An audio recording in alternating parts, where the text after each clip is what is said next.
Qui pourrait croire que c'est ici, dans le land de Saxe-Anhalt, ce coin de l'Allemagne rurale, qu'il y a 500 ans, une révolution religieuse a transformé à jamais le monde. Au début du XVIe siècle, alors que l'Église catholique est toute puissante, un certain Martin Luther et sa réforme vont embraser la chrétienté, déclenchant des guerres, transformant les vieux ordres établis, ouvrant la voie à de nouvelles formes de gouvernement et de pensée. Les châteaux, les villages et les églises de cette région d'apparence si tranquille vont voir naître les actes fondateurs de la réforme qui fera tant d'adeptes et qu'on appellera protestante. C'est à Wittenberg, cette petite ville à l'architecture Renaissance, que tout a commencé, une nuit de 1517, sur les portes de cette église gothique, l'église de la Toussaint.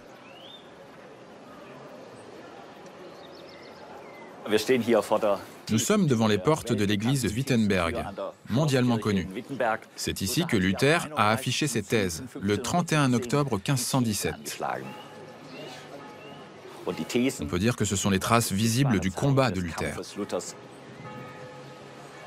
Les habitants de Wittenberg découvrent au petit matin les 95 thèses rédigées par le moine Martin Luther qui contestent un grand nombre des canons du catholicisme et remettent en cause l'autorité du pape. La réforme naît avec un premier combat. Elle s'oppose violemment au commerce des indulgences, un moyen pour les catholiques de racheter leurs péchés. Pour les protestants, ce système a plongé l'Église catholique dans la corruption. Ce qui révulsait Luther, et c'était sa conviction profonde, c'est que la foi n'est pas un produit. Le salut de l'âme d'un homme ne peut pas être obtenu par l'argent, mais uniquement par la foi. La réforme instaure un lien direct entre les croyants et Dieu. Plus besoin de curés, d'évêques, de papes. Les pasteurs sont des guides, ils auront le droit de se marier. Et si la réforme est née dans ce land allemand, ce n'est pas par hasard. Luther, qui enseignait à la renommée université de Wittenberg, y trouva le soutien indéfectible des intellectuels et humanistes de la ville.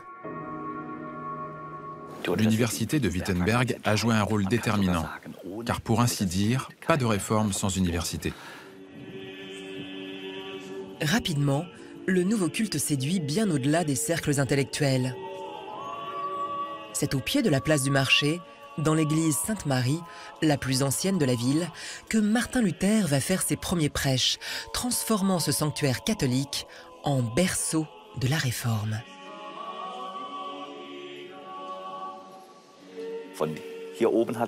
De là, Luther a prêché 2000 fois. Le pouvoir des mots lui a été donné et il s'est manifesté devant les habitants de Wittenberg, qui étaient fascinés. Pas seulement eux d'ailleurs, mais aussi les nombreux visiteurs qui l'ont écouté. Luther était un prédicateur fascinant, et ici, c'était chez lui.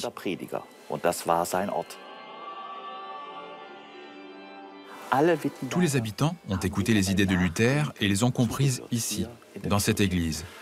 Ça s'est fait naturellement. Wittenberg est devenu évangéliste tout de suite. Ils étaient tous partisans de Luther. Sous l'influence protestante, les églises se vident de leurs icônes, dorures et autres fastes du catholicisme. L'austérité guidera désormais la construction des futurs temples, censés être uniquement habités par la foi des croyants. Dans le chœur de l'église Sainte-Marie, ce retable du peintre Renaissance Cranach illustre la doctrine de la Réforme et définit les canons de l'esthétique protestante. Si on veut faire l'expérience de la Réforme, il faut voir cet autel. C'est une pièce vraiment impressionnante. Sur le bas du retable, on voit Luther qui prêche. Il y a le Christ et uniquement le Christ. C'est la foi qui compte ici. Ce retable concentre toute l'idéologie de la Réforme. Au-dessus, il y a la scène où, là aussi, Luther tend le calice. Pour les catholiques, c'est une image très inhabituelle. On ne voit aucun saint sur cette peinture, uniquement des hommes réels qui entourent le Christ. Ce sont les habitants de Wittenberg. Cet autel affirme qu'aucun saint ne peut vous représenter. Vous êtes directement avec Dieu.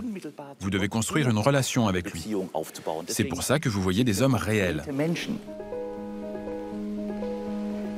Cranach est aussi l'auteur des plus célèbres portraits de Luther. Il est alors son communicant, son publicitaire, son metteur en scène et met son art au service de la réforme.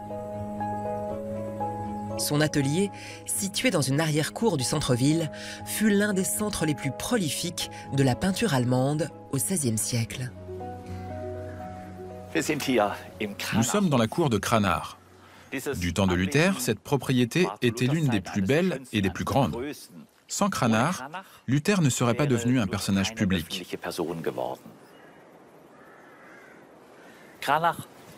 Cranach était un habile homme d'affaires. Il a réussi à exercer un monopole sur les images de Luther. Tous les portraits de Luther du XVIe siècle proviennent de l'atelier de Cranach. Sur ces tableaux, il a toujours posé sa signature, une marque distinctive, un serpent ailé, reconnaissable au premier coup d'œil. Les deux hommes vont tirer bénéfice de l'invention la plus décisive de leur époque, l'imprimerie mise au point par Gutenberg 70 ans plus tôt, un peu plus à l'ouest, à Mayence. Luther a utilisé le média de l'imprimerie de manière virtuose. On dit aussi, sans imprimerie, pas de réforme. Alors que les catholiques font encore les prêches uniquement à l'oral, Luther, lui, a été avant-gardiste en utilisant l'imprimerie. Ses écrits ont littéralement déferlé sur le marché du livre allemand. Ces écrits se propagent dans toute l'Allemagne et sèment la panique dans le catholique Saint-Empire germanique. L'empereur Charles Quint intime à Luther de renoncer à ses convictions, mais surtout à ses prêches.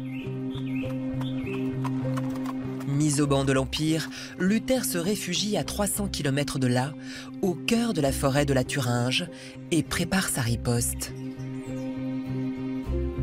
Le château de la Wartburg, appartenant à un duc acquis à sa cause, surplombe la ville d'Eisenach. Inchangée depuis 900 ans, cette forteresse est l'un des plus beaux exemples de l'architecture médiévale allemande. C'est ici que pendant l'hiver 1521, Martin Luther s'attelle en secret à une tâche titanesque. Il va traduire en allemand sa version de la Bible et écrire le deuxième acte fondateur de la Réforme, qui sera l'un des fondements de l'identité allemande. Lorsque Luther arrive à la Wartburg, il est emmené dans cette pièce qu'on appelle aujourd'hui la chambre de Luther. Ici, il s'est montré incroyablement assidu. Pendant 10 mois, ça a été sa chambre, son bureau, son lieu de vie, et aussi un endroit incroyablement déterminant pour lui et pour toute l'humanité. Luther voulait offrir au monde une traduction de la Bible que chacun devait comprendre. Il a tenté d'unifier les 18 dialectes allemands. Ici, en 10 semaines, il a aussi façonné notre langue, l'allemand. Selon Goethe, c'est cette langue qui nous a permis de devenir un peuple. En pleine saison, nous avons plus de 3000 visiteurs par jour. Certains d'entre eux s'agenouillent, font preuve d'un grand respect pour ce qu'a réalisé Luther depuis cette chambre, avec tous les bouleversements spirituels qu'il a apportés au monde. Il y a aujourd'hui 800 millions de protestants dans le monde et tout a commencé dans cette modeste chambre. 500 ans plus tard, cette traduction de Luther brille encore par sa qualité et sa pertinence.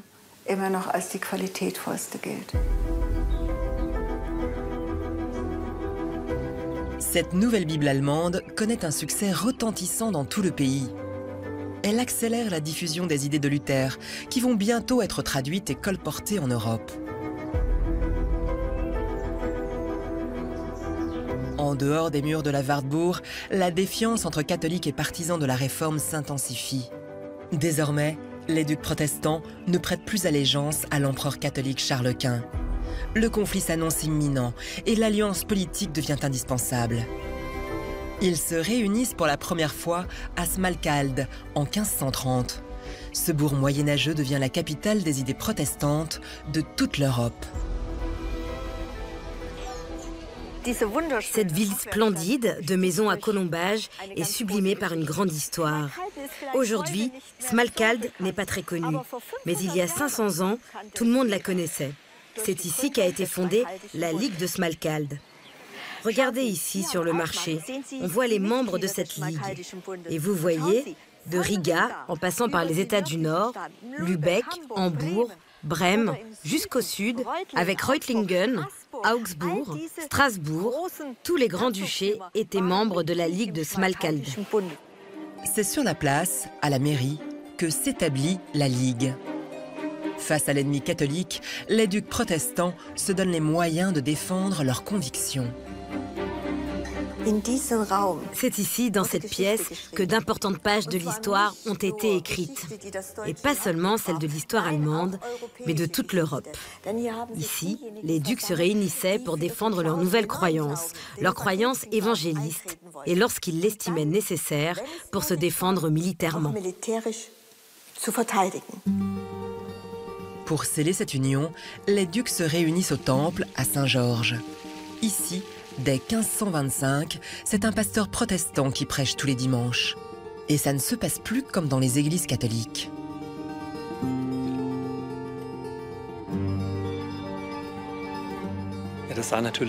C'était très différent. Le prêche, la parole de Dieu, était au centre de la célébration. La communion ne se faisait pas qu'avec le pain, mais aussi avec le vin. Et le pasteur était comme un berger, et non un prêtre. Alors c'est ça qui est différent? Oui, ce sont les principales différences.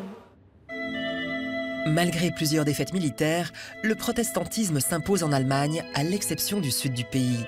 Il se répand également dans le reste du monde comme le nouveau courant de la chrétienté, et avec lui l'instrument indispensable de sa scénographie, l'orgue. L'orgue était un instrument très important, un instrument très musical, qui va droit au cœur. Luther est considéré comme celui qui a donné naissance à la musique protestante. La réforme pouvait-elle surgir ailleurs que dans ce coin d'Europe ? Un coin en apparence si tranquille, mais riche d'une université féconde, d'artistes entrepreneurs, de seigneurs indépendants, où la musique, la soif de liberté et de connaissance ont ouvert la voie à un moine révolutionnaire.